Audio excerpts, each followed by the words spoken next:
Yo yo yo, c'est Balou en direct de la Guadeloupe. Je suis venu pour le Carnival Week avec Fodjé. Il y a un vlog qui arrive très prochainement sur mon compte Instagram, donc restez connectés. De toute façon, il y a d'autres vidéos qui vont sortir aujourd'hui.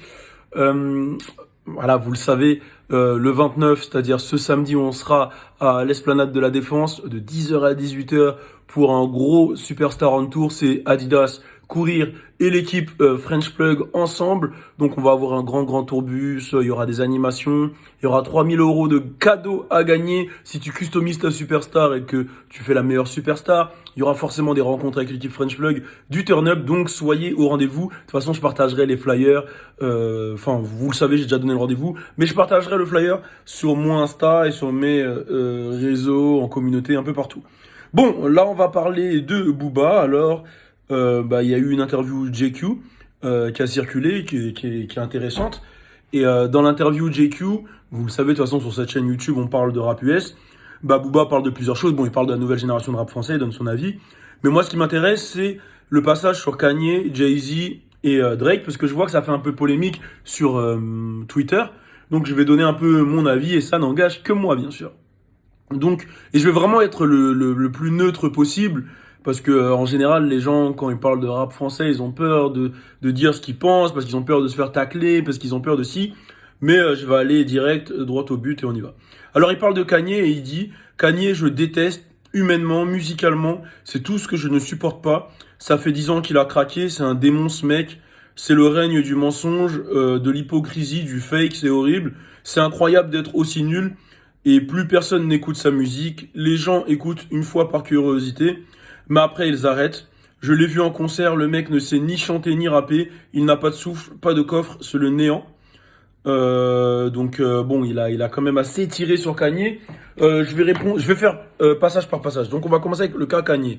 Je comprends pourquoi Booba dit ça. Je pense que je l'ai déjà dit dans pas mal de vidéos. Moi, à partir on va dire que selon moi, il a viré à partir du moment où il a perdu sa mère. Après, musicalement, il est talentueux. On va pas se mentir qu'il est très très talentueux. Moi, quand j'écoute un Mix Personalities avec YNW Melly, qui est mon son préféré de Kanye depuis un moment, je kiffe. Après, je kiffe pas ses derniers projets, hein, je l'ai toujours dit. Il a changé le monde de la mode, ça on peut pas l'enlever.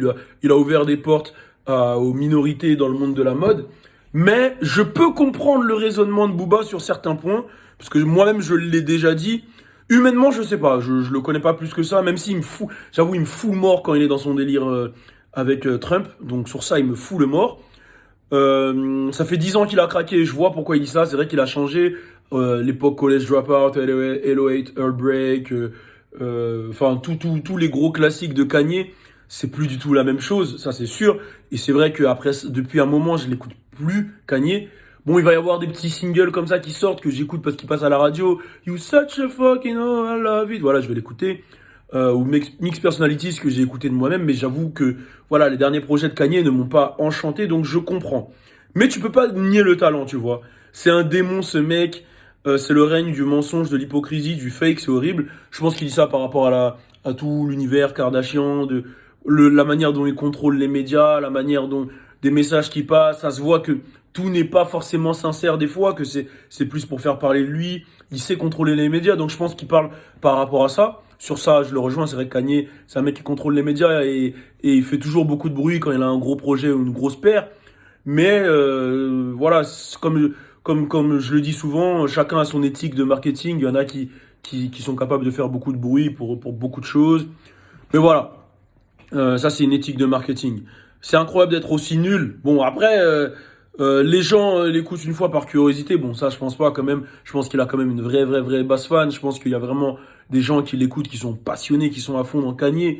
Donc ça, je pense qu'il a vraiment une base fan et des gens qui kiffent vraiment ce qu'il fait. De toute façon, il a les chiffres qui suivent. Mais après, ça arrête. Je l'ai vu en concert, il ne sait ni chanter ni rapper. Je l'ai pas vu en concert, mais il y a des gars, moi, qui m'ont dit que quand il est venu à Paris, je crois que c'est la même période où il a perdu sa mère. Le concert, il était incroyable, que c'est un artiste, qu'il est passionné. Il a pas de souffle, il a pas de coffre, c'est le néant.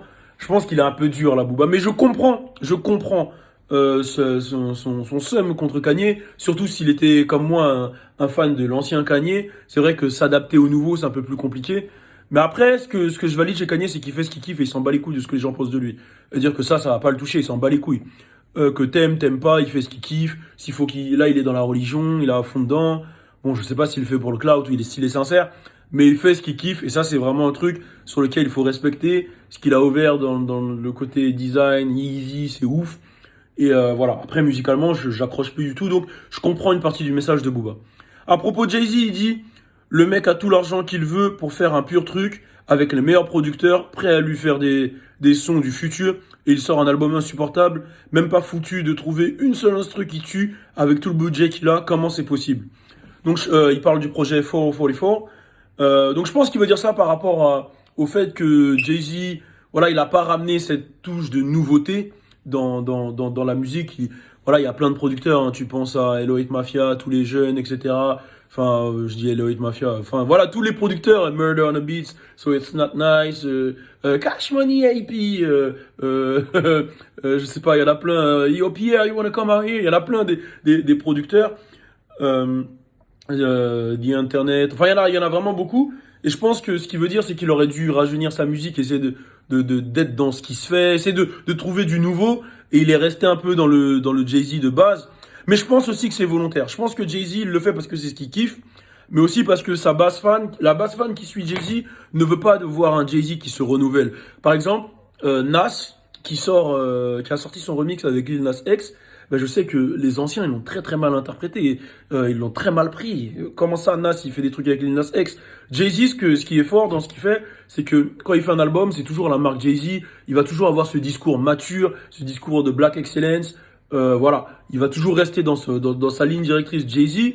Et c'est ce qui fait l'image Jay-Z, en fait. Donc, si Jay-Z commence à faire des trucs un peu plus new school, un peu plus renouveau, ça, je pense que ça tuerait un peu l'image de marque. Donc, je pense que c'est même du contrôle. Il contrôle sa musique.